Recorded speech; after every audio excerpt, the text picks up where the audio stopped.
कि सोचना पड़ता है। कुमुद की ये बात सुनकर रीता के दिमाग में जुगाड़ आता है। अरे, जब बिना खरीदे ही आम का अचार लगा सकते हैं तो बेफिजूल के पैसे क्यों फूकना। आज कितनी देर तक पीट पीट कर आंधी पानी बरसा है।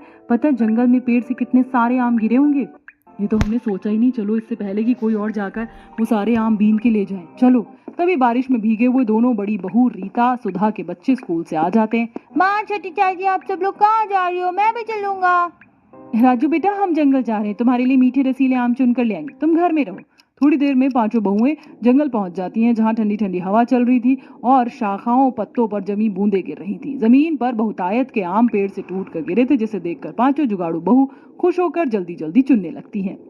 जरा देखो, ये शहरी दशहरी कच्चे आम कितने बड़े हैं। पता है, बाकी मालदे और लंगड़े आम की तुलना में इसमें काफी गूदा होता है और इसका अचार भी अच्छा लगता है और काफी समय तक टिकता है। वैसे कुछ देर की बारिश से मौसम के वातावरण में कितनी ठंडक आ गई है और पेड़ पौधों ने भी नहा लिया। तभी जंगल के बीच बनी मड़ई में से बूढ़ी दुलारी बाहर आती है।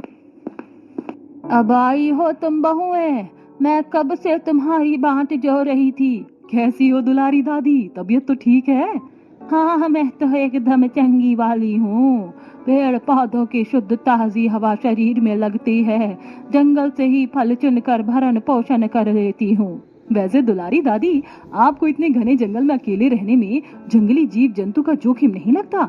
रीता बहू, इस जग में जानवरों से वफादार तो इंसान भी नहीं होता। एक कुत्ते को भी अगर तुम 2 टुक रोटी डाल दोगी ना, तो इतनी भी खाकर संतुष्ट हो जाता और तुम्हारे घर के बाहर बैठकर पहरेदारी भी करेगा। ये तो है दुलारी अम्मा, हम पांचों भी जंगल में जब आते हैं तो काफी सुकून ठंडक मिलता है। दिल करता है यहीं पर बसावट कर लें, किराए की भी भारी चिंता सर से उतरे। तब नुपुर नदी के किनारे हरे साग निकले हुए देखती है।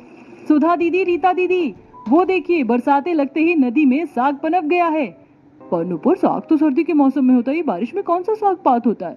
मेरे देखने में तो खरपतवार लग रहा है। गुंजा जीजी, मुझे भी साग की अच्छे से परख है। ये लाल चौलाई का साग है, बाजार में बहुत महंगा बिकता है, मैं खोट कर ले आती हूँ। नुपुर नदी के अंदर उतरकर उस लाल लाल चौलाई साग को खोटने लगती है। तभी उसके पैरों के नीचे काफी सारे पत्थरों का आभास होता है। लगता है इस नदी में घोंगे और सीप भी हैं। नुपुर देखो, मौसम खराब हो रहा है, जल्दी से आ जाओ।